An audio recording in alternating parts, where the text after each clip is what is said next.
Passover by Mr. Gray, 42. The 1960s were a hell of a decade. Between Nam, the civil rights movement, the Cold War, and JFK, saying things were insane would be a massive understatement. Of course, with my tiny hometown of Harley, Mississippi, being the isolated southern farming community that it was, didn't have much in the way of outside information. We had a town newspaper, but it didn't bring the news until at least a week after the rest of the country had learned about it.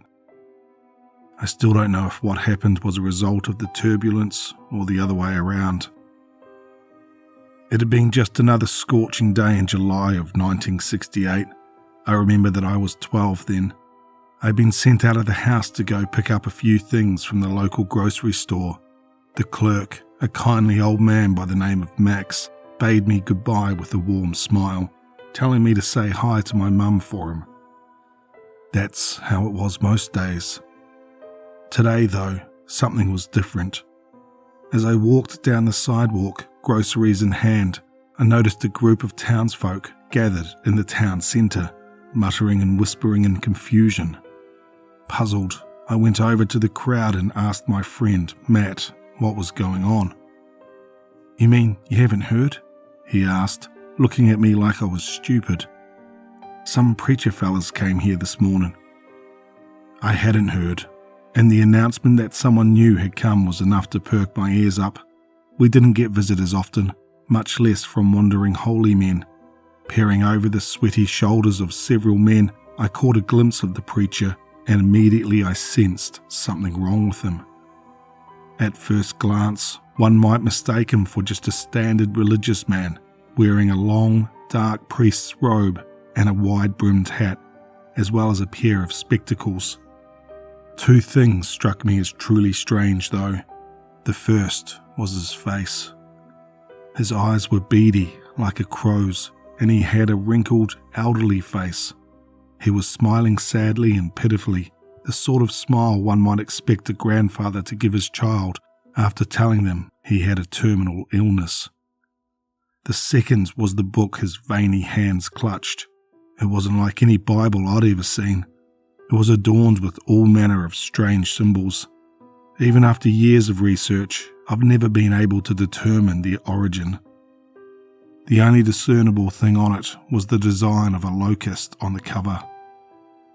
The preacher stood, facing the crowd, which had grown over the past few minutes to include most of Harley, if not all of it, including my mother, who had wondered what was taking me so long. Then he spoke in a wavering voice. "My Father, if it be possible, let this cup pass from me." He then bowed his head and began to weep. It was quiet and soft, as if he were determined not to let us hear him. Tears fell from his bespectacled eyes.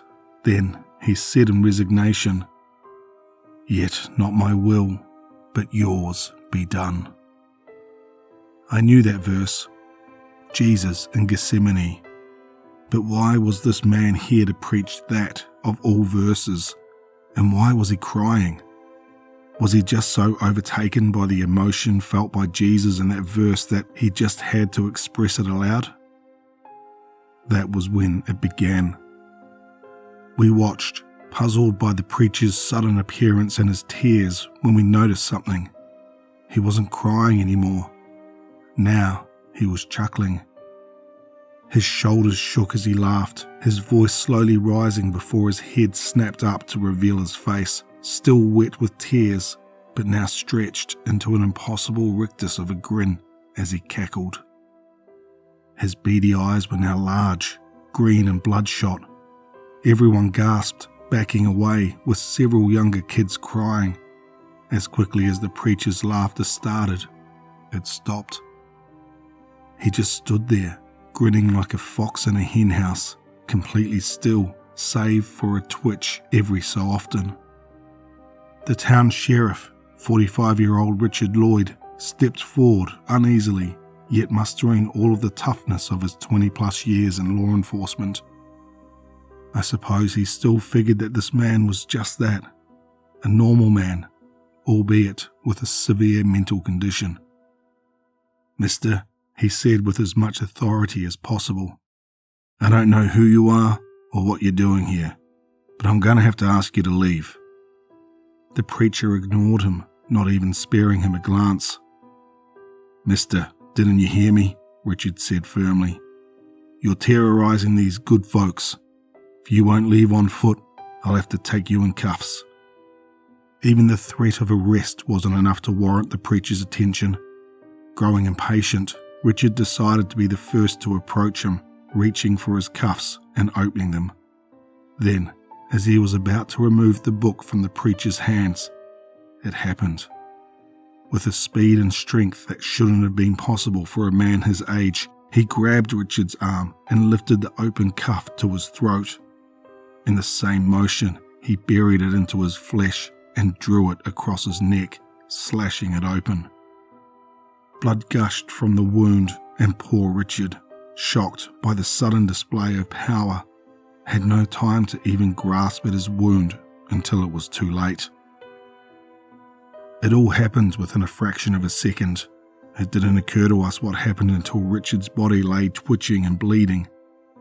Then pandemonium set in. Most people screamed, running to protect their loved ones, while several fruitlessly tried to stop the bleeding, which the preacher made no attempt to prevent. He glanced at them sideways though, smiling the whole time. It was obvious that he was mocking their attempts to assist him. All too soon, the sheriff lay still.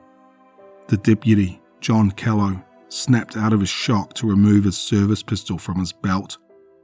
"Get on the ground," he snarled, anger over his boss and friend's death overriding his shock and horror. "Get on the fucking ground now." The preacher did nothing, but his chest shook slightly with restrained chuckles. I guess what happened next was inevitable. Enraged, John pulled the trigger and the bullet struck the preacher in the head. He kept standing, even as blood poured in rivulets from the hole in his head. Dumbfounded, John unloaded all of his rounds into the preacher. Still, the monster stood there, grinning at the people who had retreated into their homes or the nearest buildings, with Max pulling me and my mother into the grocery store. As John began to reload, the preacher extended a hand and again moved unnaturally fast. He seized the deputy's face, digging his fingertips into his skull. We heard only the beginning of a scream before the crunch. Then poor John fell lifelessly to the ground. Then he returned to his spot. The wounds on his body didn't seem to affect him at all, and despite taking bullet after bullet, the only thing that had been accomplished was making his grinning face that much more ghoulish and staining his robe. How I wished that this had been it. How I wished that after killing our town sheriff and his deputy, the preacher would leave us. But life can't be that fair for anyone. He opened his Bible and chanted in a bizarre language, gesturing at the corpses. Then he lifted a hand to the sky and raised his voice as if pleading with God for some miracle. Then, in English, he cried out, "Richard, Jonathan, rise and walk again." Then, as odd and scary as things had been before, they became worse. The bodies of Sheriff Lloyd and Deputy Callow stood up as if it was the most natural thing in the world. They walked over to the preacher and knelt before him, saying something that we couldn't hear from inside. He placed a hand on both of them in what looked like to be a comforting gesture, and they stood up. The sheriff's throat was still bleeding, and there was blood leaking from the deputy's crushed skull. But they now sported the exact same grins as the preacher who had invaded our town. For 3 hours, they just stood, staring, smiling as the blood ran from them. And a man named Nick Webb, our resident town drunk, grew tired of waiting for someone to do something. "Damn you, preacher man," he yelled, stone sober for once as he broke a glass bottle and stupidly advanced on the preacher. "I don't rightly know what God yous worshippin', but he ain't no God I ever heard of in you." The preacher interrupted by pointing at Nick. All at once, Nick stopped. Then he fell to the ground, covering his eyes as he howled in agony. Even as he cried out, the preacher quoted scripture again.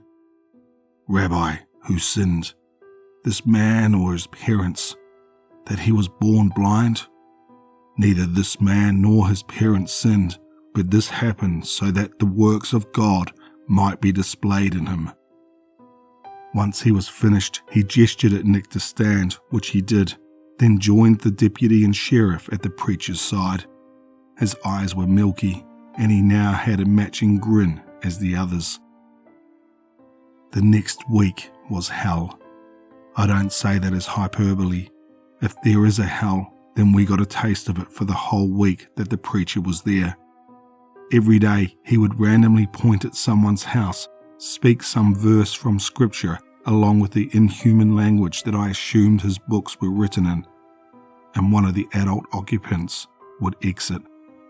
Several houses' occupants tried to stop them, but after the first couple of screams followed by silence from their children, nobody else did. I never saw Matt again, and after seeing his mother emerge from the house covered in blood, maybe that's for the best. Then came the 7th day. 12 of the adults had joined the preacher, all injured in some way, all smiling. The preacher stepped forward, then called out to the sky in that same language. Something new happened. The symbols on his book glowed a sickly green colour. The clear sky darkened as something descended. I say something because I only got to look at it for a few seconds before Max covered my eyes. It was too late though. What little I saw was burned into my memory. It was enormous, almost as big as an aircraft carrier if I had to guess. It was dark all over, and the best thing to liken its body to would be a locust. There was certainly a loud buzzing to support this, and its skin was made of some chitinous material. But its face, my God, its face. It stared at its followers with a face all too human, despite its insect eyes. It bore the same grin that tormented us for the past week, only this belonged to something beyond this world, beyond all logic. Then came the culmination of our week of horror. The preacher made one final declaration, but he wasn't smiling anymore. Now he was weeping. "My Lord, into your hands I commit my spirit," he cried out.